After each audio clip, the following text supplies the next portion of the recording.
آج مسلم بھائیوں کا یہ کہنا ہے کہ اگر کوئی بندہ زیادہ علم سیکھتا ہے نا تو وہ کہیں گے کہ یہ وہ چھوڑو یار، علم کی کیا بات ہے۔ شیطان کے پاس ہی بڑا علم تھا، شیطان کے پاس علم نہیں تھا، شیطان کے پاس تکبر بہت تھا کہ جو اس نے اللہ کے حکم کی نافرمانی کی۔ اور یہ بھی تکبر کی علامت ہے، جس بندے کو قرآن کی آیت بتائی جائے اپنے بزرگ کا ترجمہ پڑھ کے بغیر نہیں نہ مانتا، یہ بھی تکبر ہے۔ اور ایسا شخص اگر اللہ کے رسول کے دور میں ہوتا نا تو یقین مانو اس نے نبی کریم صلی اللہ علیہ وسلم کے ساتھ نہیں تھا ہونا، اس نے ابو جہل، ابو لہب، میہ بن خلف، اتبا، ابو عمد شمس، ان ظالموں کے ساتھ ہونا تھا اس نے، یہ اللہ کے رسول کے ساتھ نہیں تھا ہونا۔ اور شہباز بھائی مسلم یہ بھی شعر بولتے ہیں کہ عشق کے چلے نمبر لے گئے تو اکلاں والا تھے ہمیں امڑا گالیاں نے، یعنی کہ وہ کہتے ہیں کہ یہ ننگے بابے جو آج کل اب تو کم ہو گئے ہیں نا، پہلے جب بڑے صغیر ملک کا تھا نا، ابھی بھی انڈیا میں بہت سے لوگ موجود ہیں اور یوٹیوب پر ایسے ویڈیو بھی موجود ہے پڑے ہوئے ہیں کہ وہ ابھی بھی مانتے ہیں، بالکل ننگ ننگا بابا بیٹھا ہوا ہے، یوٹیوب ویڈیو پڑے ہوئے ہیں اور سامنے عورتیں بیٹھی ہوئی ہیں تو مانتے ہیں۔ یہ ہے نا کہ جہالت ہے، بس دین نہیں سیکھتے اور نہ قرآن کا کبھی ترجمہ ہی نہیں کیا۔ 1450 سال پہلے کتاب آئی ہے اور 100-150 سال ہوا ہے کہ قرآن کا ترجمہ کیا ہے، ترجمے ہی نہیں کیے تو لوگوں کو ہدایت نہیں آئی،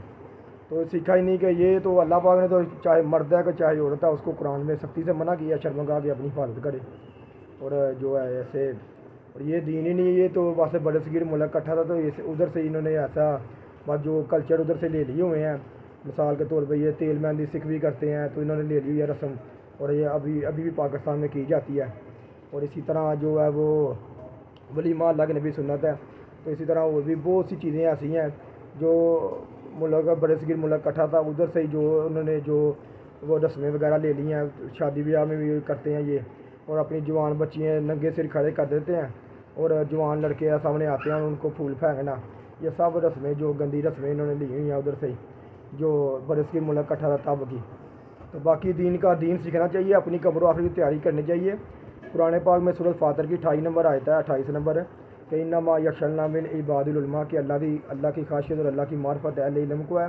اور سورۃ زمر کی 9 نمبر آیت میں آتا ہے کہ علم والے اور بغیر علم والے برابر نہیں ہو سکتے، لیکن نصیحت نہیں حاصل کرتے مگر عقل والے۔